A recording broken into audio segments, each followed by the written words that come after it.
Whoa. I'm running short of words right now, but I cannot afford this because I have to speak.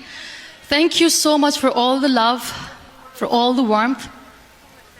Thank you for accepting me. Thank you very much.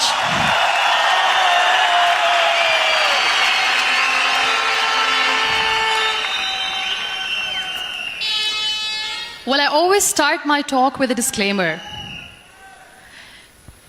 And that disclaimer is that I've never claimed to be a motivational speaker. Yes, I do speak, but I feel more like a storyteller because wherever I go, I share a story with everyone. Well, it is a story of a woman whose perfectly imperfect life made her who and what she is today. It's the story of a woman who, in pursuit of her dreams and aspirations, made other people realize that if you think that your life is hard and you're giving up on that because you think your life is unfair, think again. Because when you think that way, you are being unfair to your own self. It's the story of a woman who made people realize that sometimes problems are not too big. We are too small because we cannot handle them.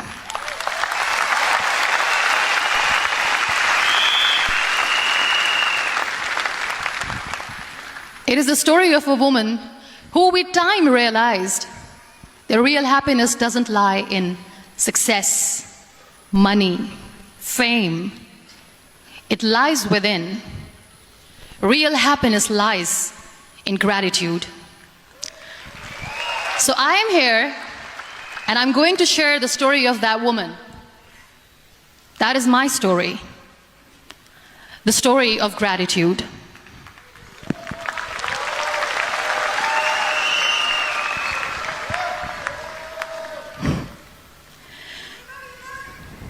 I love you too. I love you all.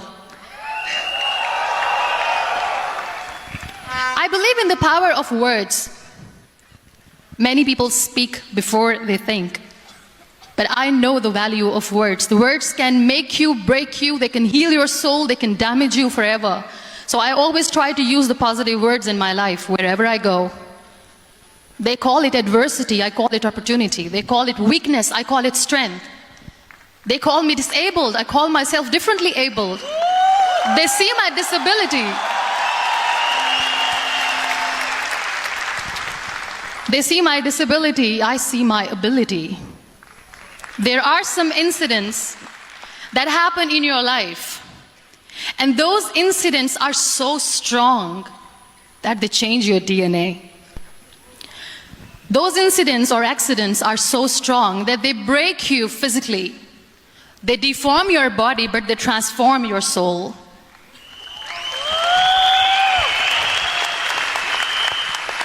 Those incidents break you, deform you, but they mold you into the best version of you. And the same thing happened to me. And I'm going to share what exactly happened to me. I was 18 years old when I got married. And this thing I'm sharing for the very first time on an international level. I was 18 years old when I got married. I belonged to a very conservative family, a Baloch family, where good daughters never say no to their parents. My father wanted me to get married. And all I said was, if that makes you happy, I'll say yes. And of course, it was never a happy marriage. Just about after 2 years of getting married, about 9 years ago, I met a car accident. Somehow my husband fell asleep and the car fell in the ditch. He managed to jump out, saved himself. I'm happy for him. But I stayed inside the car and I sustained a lot of injuries. The list is a bit long. Don't get scared. I'm perfectly fine now. Radius ulna of my right arm were fractured. The wrist was fractured. Shoulder bone and collarbone were fractured. My whole rib cage got fractured. And because of the rib cage injury, lungs and liver were badly injured. I couldn't breathe. I lost urinary bowel control. That's why I have to wear the bag wherever I go.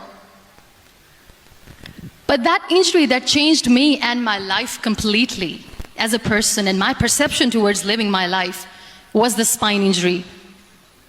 3 vertebrae of my backbone were completely crushed, and I got paralyzed for the rest of my life. So this accident took place in a far-flung area in the outskirts of a very small province, Balochistan, where there was no first aid, no hospital, no ambulance. I was in the middle of nowhere in that toppled car. Many people came to rescue. They gave me CPR. They dragged me out of the car. And while they were dragging me out, I got the complete transection of my spinal cord.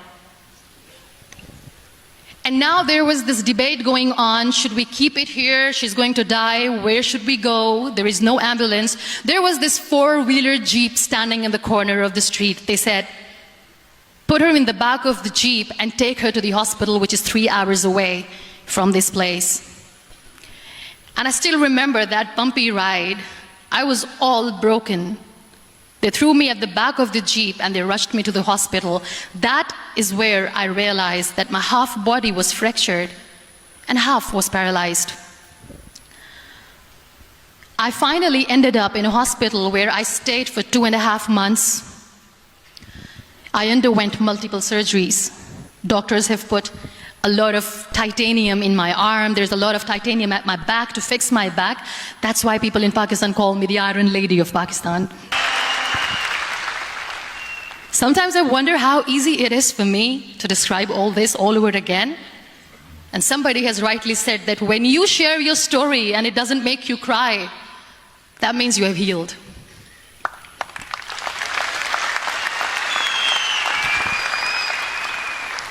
Those 2.5 months in the hospital were dreadful.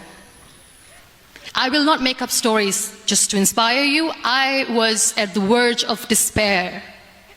One day, doctor came to me and he said, well, I heard that you wanted to be an artist, but you ended up being a housewife. I have a bad news for you. You won't be able to paint again because your wrist and your arm are so deformed, you won't be able to hold a pen again. And I stayed quiet. Next day, doctor came to me and said, your spine injury is so bad, you won't be able to walk again. I took a deep breath and I said, it's all right. The very next day, doctor came to me and said, because of your spine injury and the fixation that you have in your back, you won't be able to give birth to a child again. That day, I was devastated. I still remember